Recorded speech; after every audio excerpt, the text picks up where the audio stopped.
It's What the Puck. We're back on TYT Sports, and we have breaking news to report. It probably not breaking. The Pittsburgh Penguins have won the Stanley Cup. They did it in an odd fashion. I think it was a weird final, but a great final. I think in many respects, I think the officiating was horrible during the Stanley Cup finals. That said, this Pittsburgh team, they're, as they say, good at hockey. Sidney Crosby won the Conn Smythe. I don't think he should have, but I get why he did. I think, though, that this will go down historically as this was the series that showed us that hockey works in Nashville, Tennessee, and their support of that team with tens of thousands in the streets, with all the country music people and all that. It was an electric atmosphere. I feel bad for the Predators fans. They just seem like they deserved a Game 7, but heading back to Pittsburgh, if there was one, then the what if, sure, anything could happen, but they were getting outscored in Pittsburgh by a lot. A lot of the takeaways that I was reading this morning, for one, it all kind of came down to this shot chart, which they thought was pretty interesting, which we'll get to. I guess we could put it up after. I think the first team in like 15 years to ever win a Stanley Cup Finals, but got outshot by a significant margin. Yeah, and that's why even Matt Murray could have been considered for the Conn Smythe, the goaltender for Pittsburgh. He had a 1.70 goals against. They say it has to do with the most valuable player of the playoffs. So across the playoffs, he split the load. He got hurt in warmups in Game 1 of the very first series. Didn't play. Fleury took them there. Marc-Andre Fleury took them there. But you got to give it to Pittsburgh. They do find, and that's even more so why I think Sidney Crosby should be in the conversation, and why it's not unbelievable that he won the Conn Smythe, is that he's the captain of that team. It was a captain of a team that was down, captain of a team that couldn't sort of really get it together on shooting. Chris Letang was hurt. Nick Bonino got hurt. Brian Rust missed some games. Crosby himself missed a game in the Cap series, comes back after a concussion, misses one game, comes back. The resilience of this team, I think, should be looked at. They should take a look at their captain. They lost 2 in Nashville. That Nashville seemed to have taken that momentum. They come back and they obliterate the next team. So when you're the captain of that team, I think you do get a little bit of credit. It's an easy person to give it to. There's going to be debate, I'm sure, across Reddit threads and comment section over who really deserved it. I guess if you were the single vote, or if you had, if I had to give one vote, I would have probably given it to Jake Gensel. Okay. Because it was a team that didn't score a ton of goals for whatever reason, didn't take a ton of shots for whatever reason in the playoffs. He was always able to find the net when it was time. But I don't think that it's terribly controversial that Crosby won it, and it's the Conn Smythe Trophy. It doesn't matter. There's this thing that's running on NHL Network where they have Bobby Orr, Wayne Gretzky, Mario Lemieux, Jonathan Toews, and Sidney Crosby, and they're talking about what it's like to win the cup, and they've all won the Conn Smythe, and they're like, it's nice, but nobody talks about it. It's not the cup because they hand it to you, and then 4 seconds later, when you're the captain, and all of those guys have been captain, they're like, we get the Stanley Cup, and that's what it's really all about. Does anybody be able to handle both at the same time? There's always a picture, right? There's a picture where you're touching the cup and you're holding the Conn Smythe, and that's just for the hockey card. But yet, listen, I mean, the Penguins they've done this in the salary cap era. They've won 3 cups while Sidney Crosby's been there. He is, I think, the best player in the National Hockey League still, because nobody has proven otherwise. And you've got to hand it to them. They beat Columbus in the first round. Columbus Blue Jackets had over 100 points. They were the 4th highest point total team. They went in. They took on the Caps when this was again supposed to be the year that the Caps were gonna make it. The Caps played them tough. They went to Ottawa, had a good series against a tough defensive team. That's the other thing. That you talk about all these shots getting outshot. Ottawa and Nashville are really good defensive hockey teams. So they were able to beat the best at that too.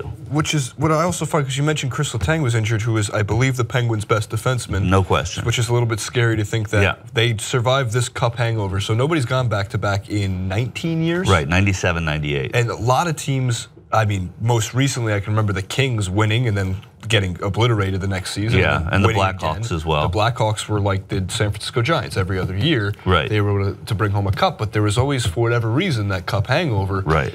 And the Penguins will get better next year, technically, because they will get a lot of these guys back. From they do. They do have some unrestricted free agents. They're going to have to deal with about 10 players. I mean, worse or not. I think it's 10 contracts that they have to deal with. But there's some older players on that team. Matt Cullen's 40 years old, had a great cup. Ron Hainsey hockey, Michael, that's 25. No, it's true. That's a good point. But he's almost my age, so he shouldn't be in the NHL anymore. That's ridiculous. Yeah, right. Also, special mention, former Ranger Carl Hagelin. Zach brought it up earlier. Carl Hagelin winning a Stanley Cup. You know, it's with the Penguins, but he's a former Ranger. So if you look hard enough, so a little piece of you feels like still see that tattoo. And he scored the empty netter, so that was good. He was playing because Nick Bonino got hurt. Right. You know, I think the Penguins are going to have a tough row to hoe, as they say. On June 21st, you have the expansion draft for Las Vegas. They're going to pluck one player. I don't think that they're going to take a goal. Actually, I don't think that they can take a goal. They'll try and restructure a Penguins goal. They'll try and restructure Marc-Andre Fleury's contract because he has a no movement contract, and he has to be protected. A no expansion draft clause. Exactly. But they're going to have to trade him. Something's going to happen. Maybe he'll go to Buffalo. Jason Botterill is now their GM in Buffalo, who's the assistant GM in Pittsburgh. So there's a lot of moving parts happening now with Pittsburgh. Let them enjoy it. Yin's guys are, Yins are good at hockey. All right, Michael. I got some quick elements and then one big question. Let me start with this element that I think you'll like.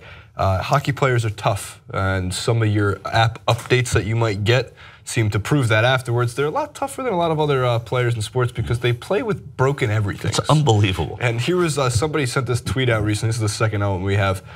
Somebody sent this tweet out recently, and it has like the breakdown. So afterwards, they announced the injuries. Defenseman Ian Cole played through a broken hand, ribs, and hurt in the second round versus the Capitals. Yeah. Hornquist scored a Stanley Cup winning goal with a broken finger. Malkin lands accidental left to Kessel's face. And even crazier, the broken tibia. Nick Bonino. I mean, he could barely walk in the handshake line, and he was dressing and skating in warm-ups every day. So. It's the Stanley Cup Finals. It's like no other sport. Yeah, I mean, scoring the goal with a broken finger, kind of unbelievable in any other sport. Baseball player wouldn't play with a blister on their finger. I know, exactly. I mean, you see pitchers walk out because they have a blister, and I understand that's part of it. You are pitching. It's a different thing. But there's a toughness factor that's unbelievable and maybe stupid in hockey, but it's sort of part of the game, is that they have always been the guys who play with no teeth and broken hands and stitches, and they get stitched up and they come back on the ice, and that kind of stuff is exciting.